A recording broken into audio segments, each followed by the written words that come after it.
This is the Standard Podcast, the eye-opening experience for your ears. สวัสดีครับผมบิ๊กบุญและคุณกำลังฟังคำนี้ดีพอดแคสต์สะสมศัพท์กันวลนิดภาษาอังกฤษแข็งแรง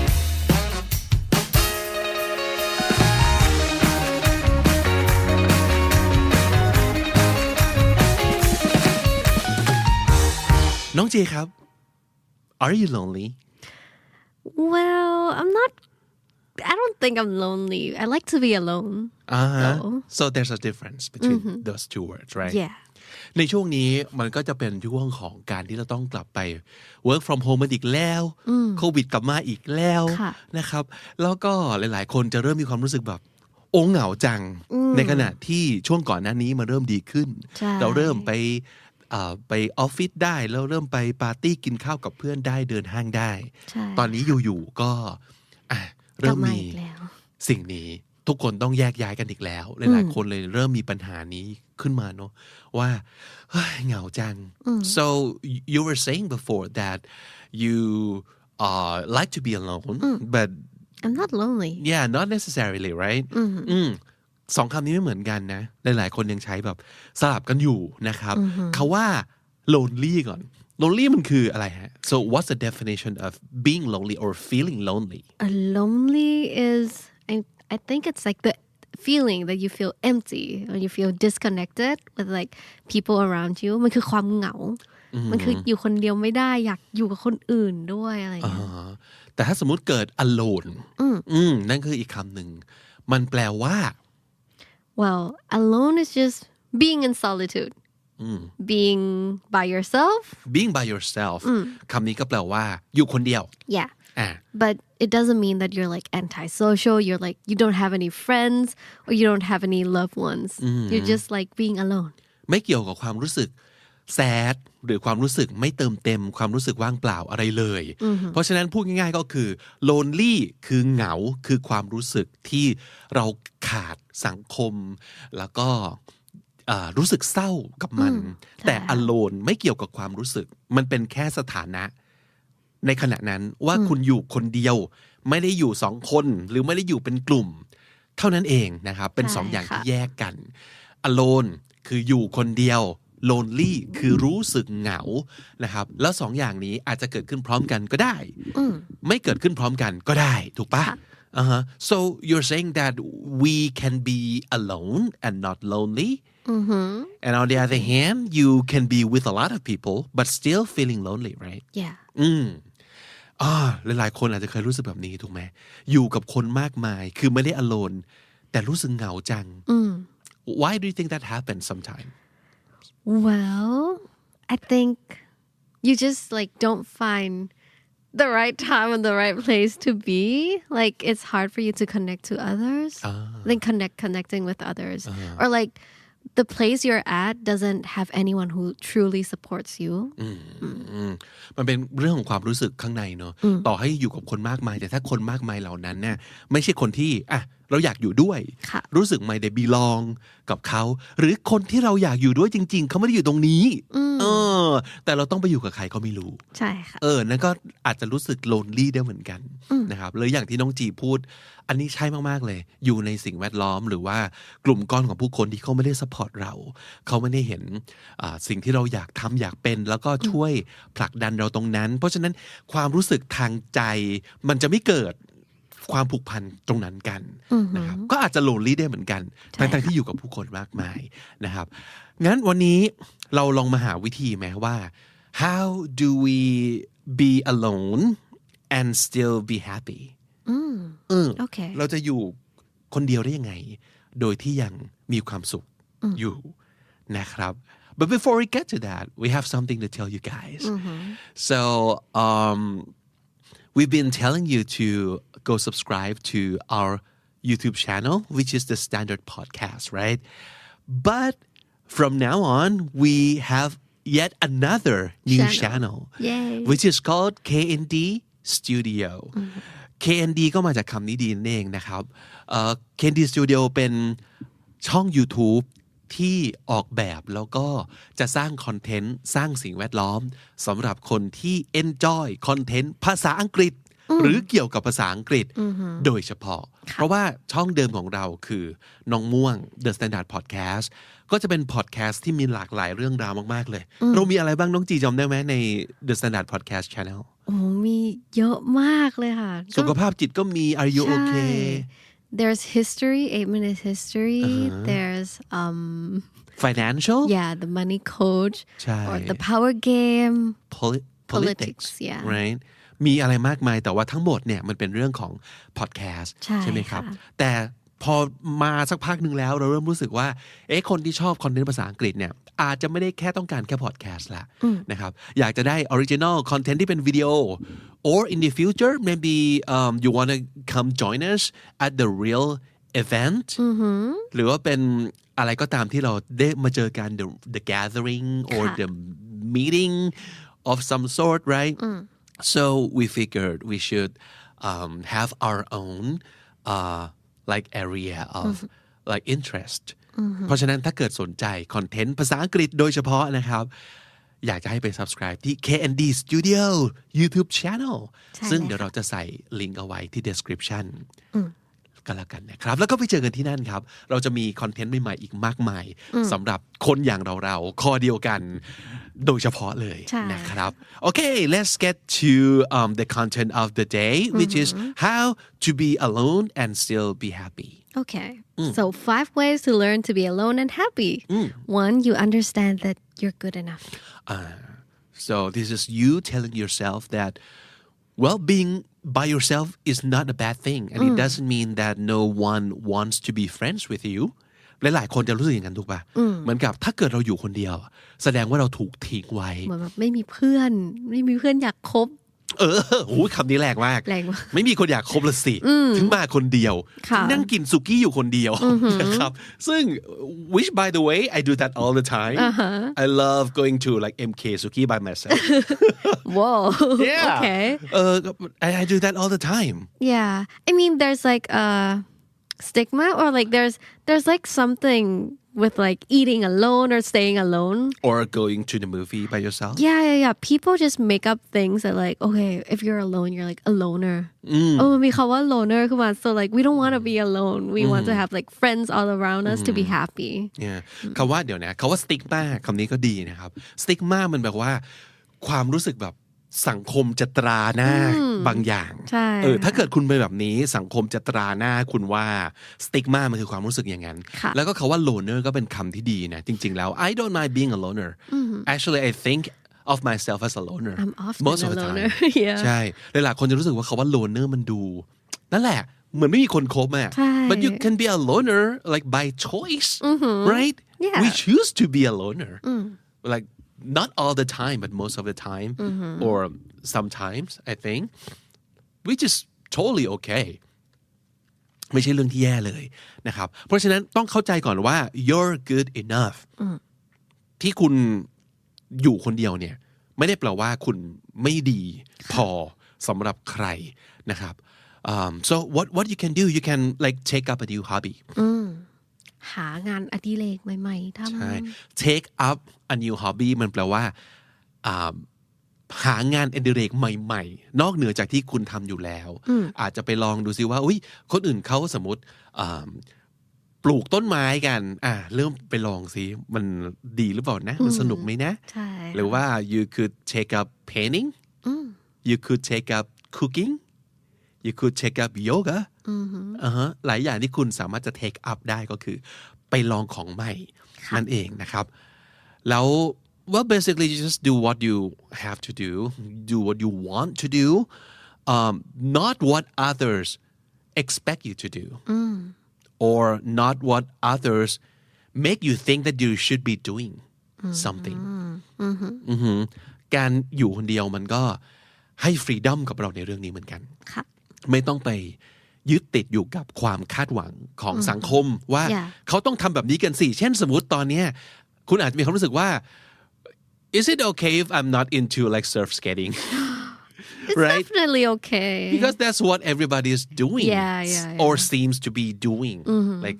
all over you see that it's a trend it's a trend you see that on like social media all the time แล้วเราก็รู้สึกว่าแล้วถ้าเรา ไม่ทำมันโอเคไหมอะ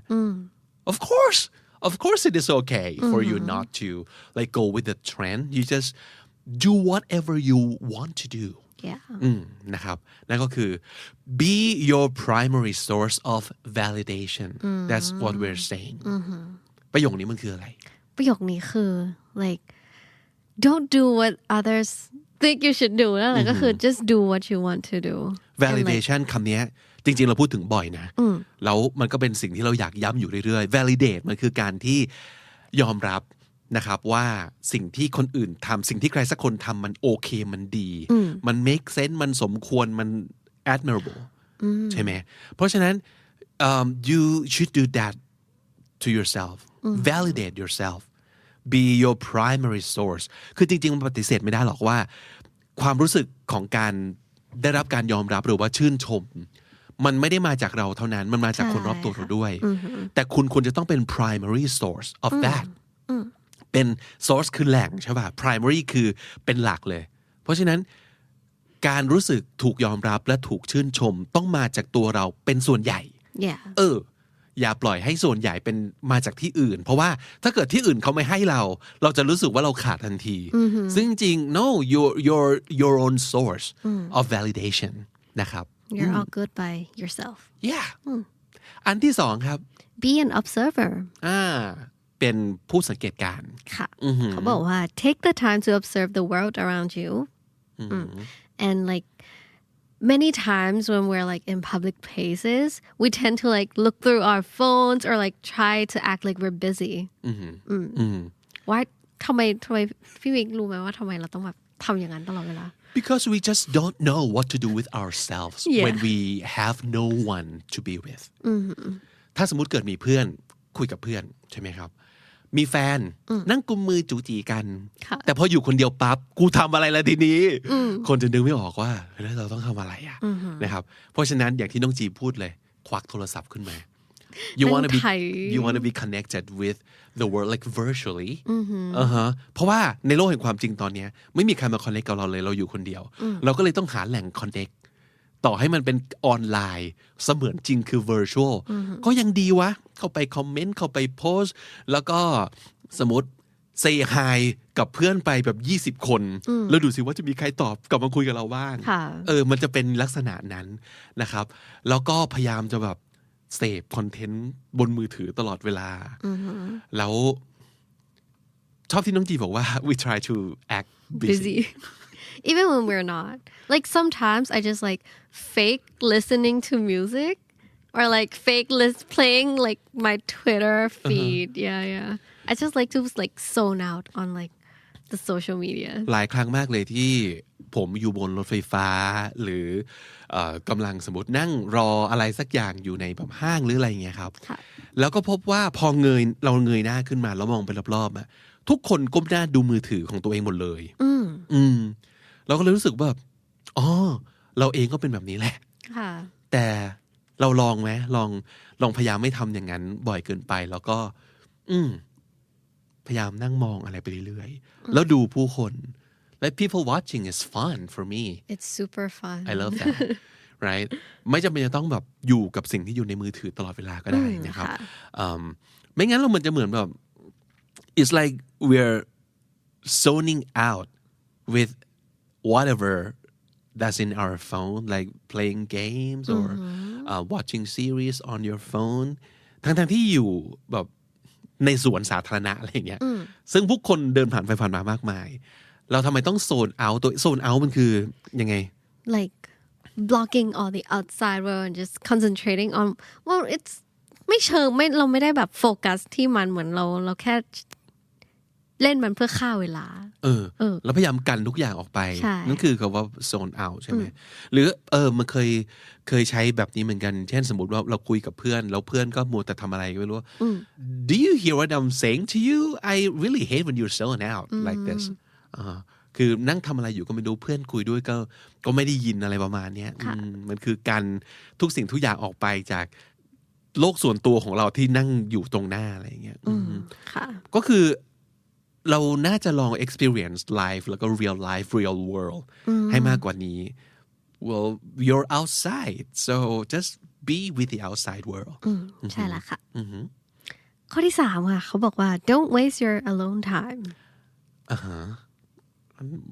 What do they mean by that Well they said a lot of our time alone is spent waiting for the next big thing to happen don't wait make it happen Be a producer not a consumer Okay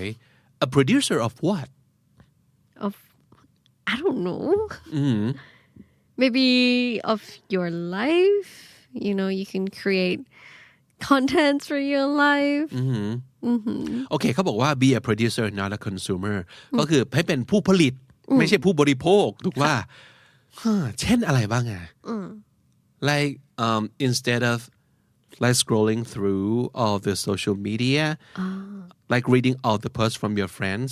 maybe you can like experience life and come back to Facebook and write the post by yourself Yeah, could be. Or like TikTok, you can be like, you know, you can just put your face in there. คือเขาไม่อยากให้เรา waste time ใช่ไหม waste your alone time. Yeah. So basically,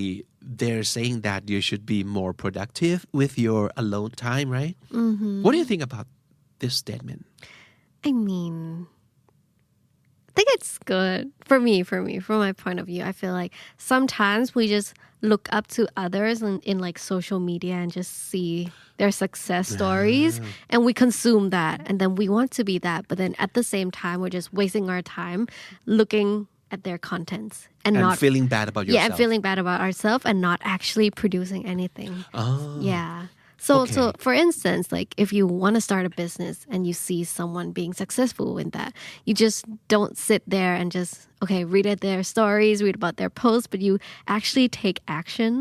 and like, get up and do something. Yeah, get up and do something. Not just wasting your time consuming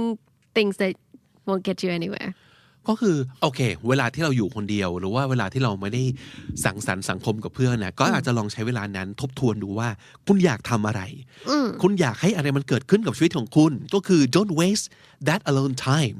แทนที่จะมาใช้เวลานั้นรู้สึกเหงารู้สึกแย่กับตัวเองเสพคอนเทนต์ความสำเร็จความสนุกของคนอื่นแล้วก็รู้สึกแย่กับตัวเองที่ว่าทำไมฉันอยู่คนเดียวก็ลุกขึ้นทำอะไรสักอย่างสิเขาบอกประมาณนั้นเนาะก็คือ well make a plan yeah they do say that make a plan what do you want to do with your life just plan it out and after you done planning it out just get up and do something ก็คืออยากให้มันเป็นแพลนเฉยๆให้มันเป็น action plan ด้วยลุกขึ้นแล้วทำอะไรสักอย่างหนึ่ง basically right ก็ yeah that's one great use of your alone time I guess do something with your life basically okay number 4 they said feel free to be weird Do you like that one Yeah I do เขาว่า feel free คือตามสบายเลยเหมือนกับเวลาเพื่อนบอกว่า oh can I use this can I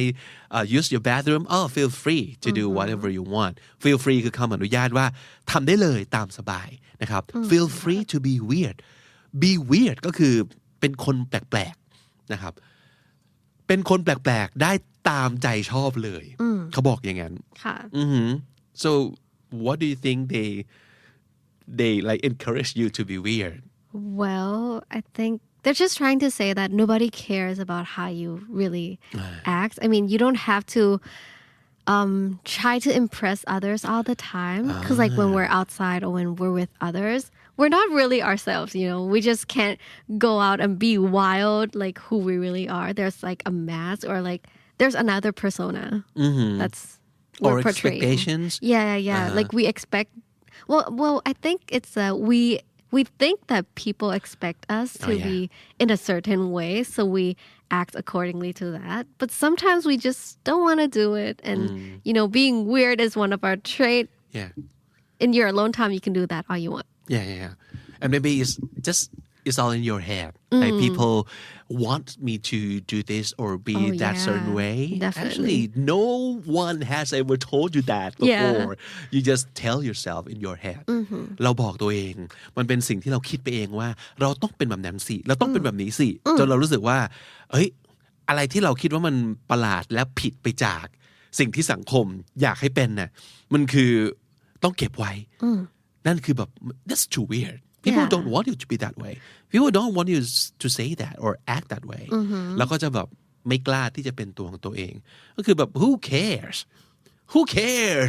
เป็นไปเหอะทุกวันนี้คนไม่มีใครมานั่งแบบจดจ่อแบบสังเกตสังกาหรือว่าจะจับผิดใครทั้งสิ้นทุกคนมีชีวิตของตัวเองนะครับแล้วก็คุณจะเป็นอะไรก็เป็นไปเถอะ so feel free to be weird feel free to be who you are basically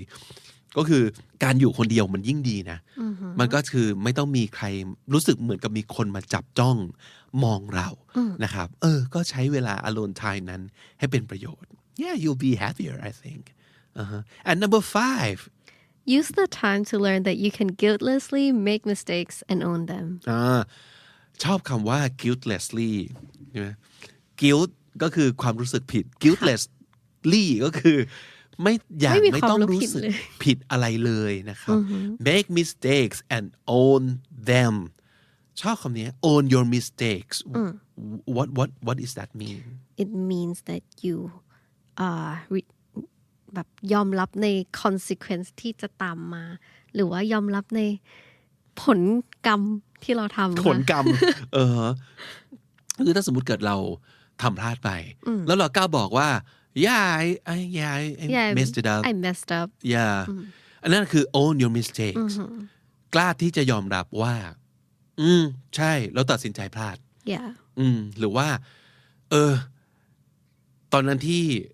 ทุกคนบอกว่าควรจะทำอย่างนี้แล้วเราดื้อใช่พอเราดื้อปั๊บผลก็คือมันเจ๊ง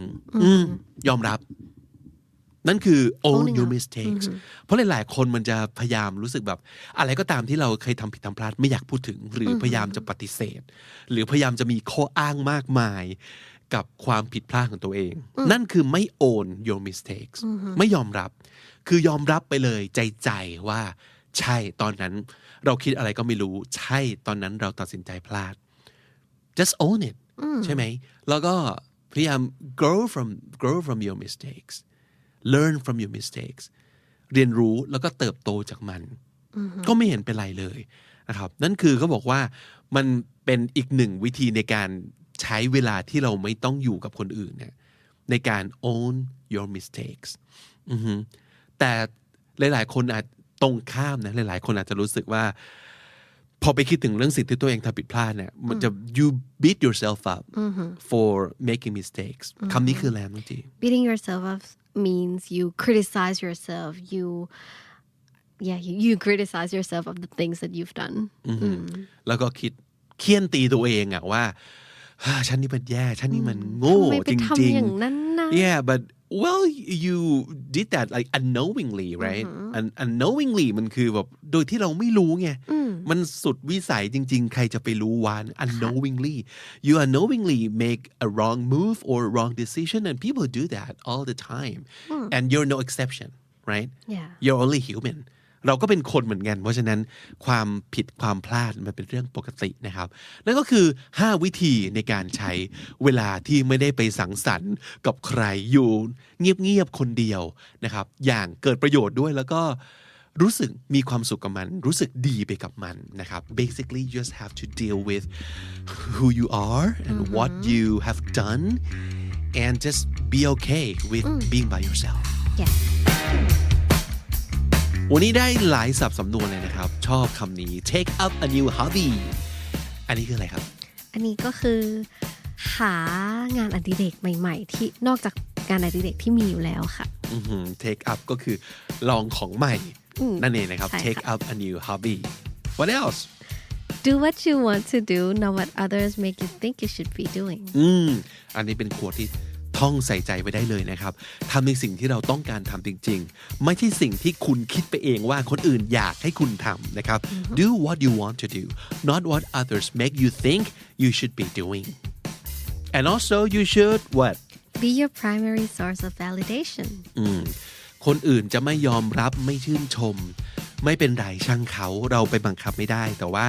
คุณสามารถทำสิ่งเหล่านี้ให้กับตัวเองได้ so be your primary source of validation zone out คำนี้เป็นสำนวนที่หมายถึงการบล็อกทุกสิ่งทุกอย่างออกไปนะครับแล้วก็หมกมุ่นอยู่กับอะไรสักอย่างหนึ่งจนไม่สนใจสิ่งรอบตัวเลยนั่นคือคำว่า zone out feel free to be weird บอกตัวเองไว้เลยครับว่าการเป็นตัวของตัวเองหรือว่าการไม่เหมือนคนอื่น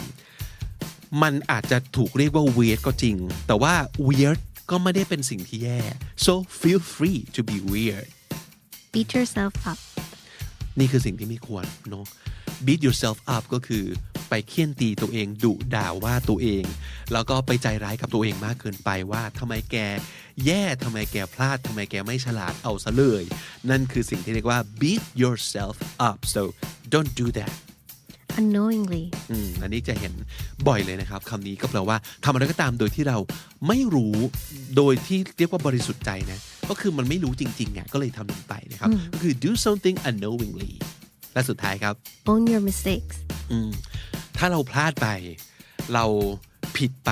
ยอมรับเถอะนะครับอย่าไปพยายามหาเหตุผลสารพัดมาอ้างว่าเพราะอย่างงู้นอย่างนี้อย่างนั้นเราถึงพลาดไปที่สุดแล้วคือเราพลาดเท่านั้นเองนะครับ own your mistakes and learn from that and grow from that เติบโตจากตรงนั้นแล้วก็เรียนรู้จากทุกข้อผิดพลาดของคุณนะครับและถ้าติดตามฟังคำที่ดีพอดแคสต์มาตั้งแต่เอพิโซดแรกมาถึงวันนี้คุณจะได้สะสมศัพท์ไปแล้วทั้งหมดรวมเลขสวยมาก 5,151 คำและสำนวนครับและนั่นคือคำที่ดีประจำวันนี้ครับฝากติดตามฟังรายการของเราได้ทาง YouTube Apple Podcast Spotify และทุกที่ที่คุณฟัง podcast ผมบิ๊กบุญครับจีค่ะวันนี้ต้องไปก่อนนะครับอย่าลืมเข้ามาสะสมศัพท์กันทุกวันวันละนิดภาษาอังกฤษจะได้แข็งแรงสวัสดีครับสวัสดีค่ะ The Standard Podcast Eye Opening for Your Ears